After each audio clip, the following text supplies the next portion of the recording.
ఇప్పుడు ఆ TV serials ఎప్పుడైతే మొదలు పెట్టారో అప్పటి నుంచి ఇంకా నో లుకింగ్ బ్యాక్ కదా మీకు? Yes, అంటే yes.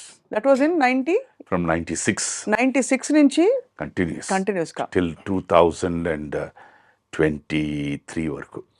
ఇప్పటికి తమిళ్, తెలుగు, తమిళ్, తెలుగు. కన్నడ. ఐ వర్క్ అంటే ఇది గొప్ప విషయం అని కాదు మరి అన్ని రోజులు ఖాళీగా ఉండడం వల్ల I use to work almost till about 22 hours రోజుకి. అంటే అంత కసితో పనిచేస్తారు కసితో పని. అప్పుడు both where they, Telugu Tamil రెండు కలిపి ఇక్కడ చెన్నైలోనే ఉన్నాయి. సో హాఫ్ డేస్ అనమాట. 6 hours చేసి మళ్ళీ వీటన్నిటికి మళ్ళీ డబ్బింగ్లు చెప్పి పొద్దుని. అలా మొదట మీకు బ్రేక్ ఇచ్చిన సీరియల్ ఎవరు సార్?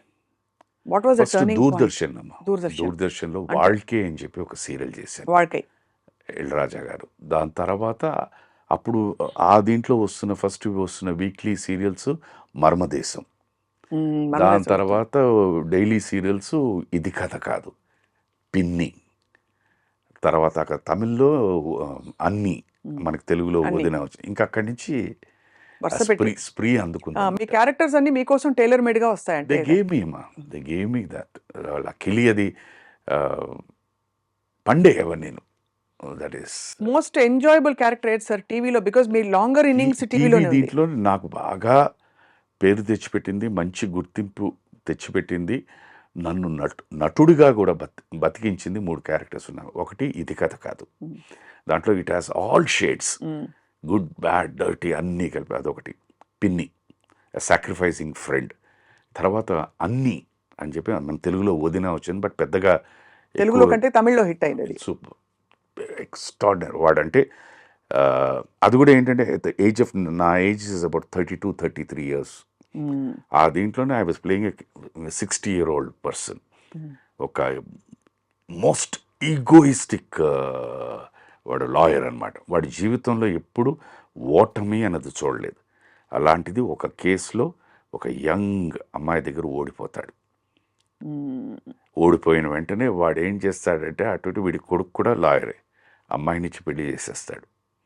సో పెద్ద పలానా రామనాథన్ కొడుక్కి సోయిన్స్ అని న్యాచురల్లీ అది ఉంటుంది కదా హైప్. దీన్ని అందరూ ఓ వాటర్ఫుల్ అమ్మా, నువ్వు అదృష్టం ఇది తీరా ఇంటికి వచ్చి పెళ్ళై ఇంటికి వచ్చి ఫస్ట్ డే ఈ takes her to the library, his library and says promise me you will never again get in to the court అని. అక్కడ స్టార్ట్ అవుతుంది. అలా వెళ్తున్న దీంట్లోని మళ్ళీ వీళ్ళిద్దరికి ఇది కావాలి, ట్యాంగిల్ కావాలి.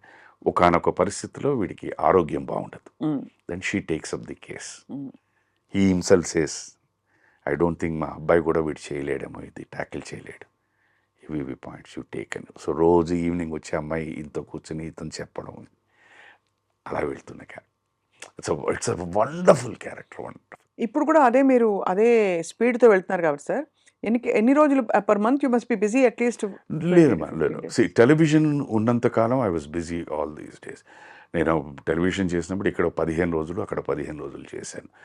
సినిమా అన్నది ఏమైపోయిందంటేనమ్మా, అది మార్పుని యాక్సెప్ట్ చేయాలా లేదా తెలియదు నాకు.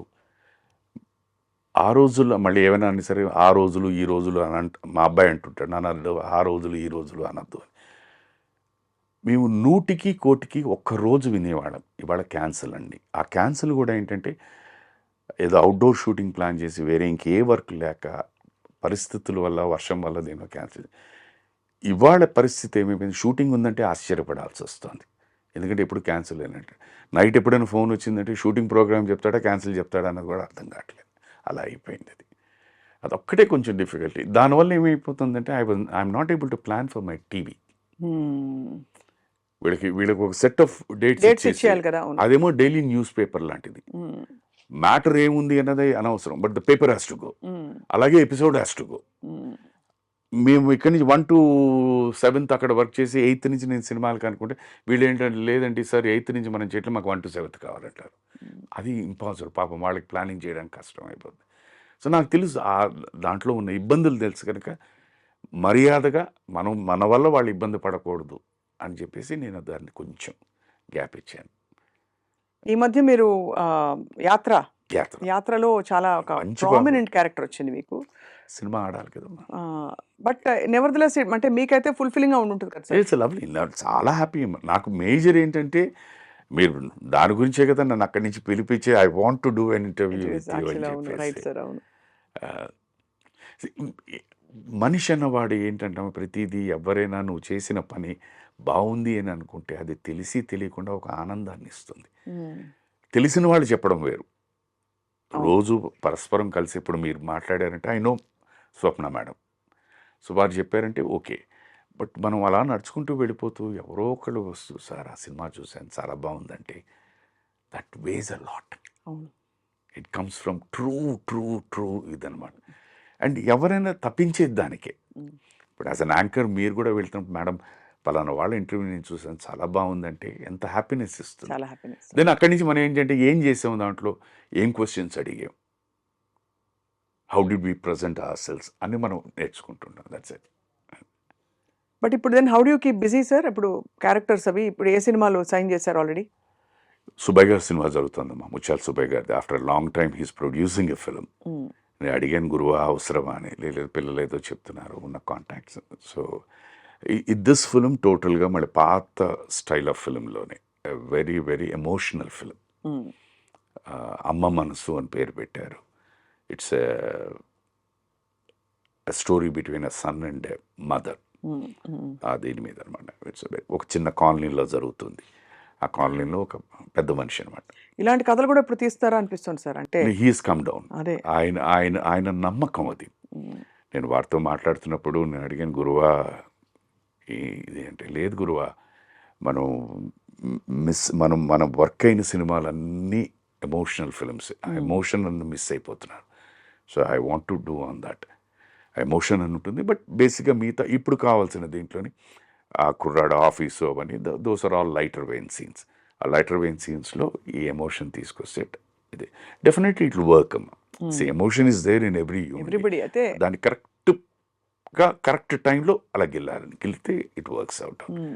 సో ఆయన నమ్మకం ఉంది, we're working out. But one still has not got the answer sir. Shiva లాంటి సినిమా తర్వాత శివ అసలు కాస్టింగ్ జరిగినప్పుడు అంటే వెన్ యూ లుక్ బ్యాక్ ఆ రోల్కి మీరు బాగున్నారని కదా మిమ్మల్ని తీసుకుని ఉంటారు. అంటే హ్యాండ్ పిక్డ్ కదా ఆ రోల్ క్యారెక్టర్స్. నేను ఇక్కడ అంటేనమ్మా let me take it in this way పాజిటివ్గా. Shiva came in 89. అవును. మా పెళ్ళైంది 89. 90 నుంచి మెల్లిగా ఇండస్ట్రీ తరలి ఇక్కడ రావడం జరిగింది. అవును.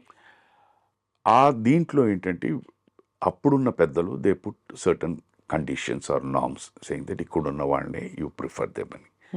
సో నాకు వ్యక్తిగా నేను ఇక్కడికి షిఫ్ట్ అయ్యే పరిస్థితిలో లేదు. ఎందుకంటే అంతకుముందే ఒక దగ్గర ఒక 6 నెలలో 7 నెలలో ఉంటుంది. నేను అక్కడ చెన్నైలో ఇల్లు కొనుక్కొని 6 నెలలు ఉన్నాను నేను. సో ఆ ఇల్లు వెంటనే అమ్మేసుకుని నేను ఇక్కడికి రావాలంటే ఆ ఇల్లు అమ్మాలి. అవును. దాని మీద కాస్త కొద్దిగా అప్పు ఉంది. సో అప్పు తీరిస్తే కానీ నేను అమ్మలేను. సో ఈ పరిస్థితుల వల్ల వన్ బై వన్ నన్ను రోజుకి ఒక్కొక్క మెట్టు వెనకాలకి లాగేసేది.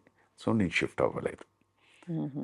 ఒక ప్రదేశం వదిలేసి ఒక ఫ్యామిలీతో ఇంకో ప్లేస్కి షిఫ్ట్ అవ్వాలంటే మామూలు విషయం కాదు. సామాన్య విషయం.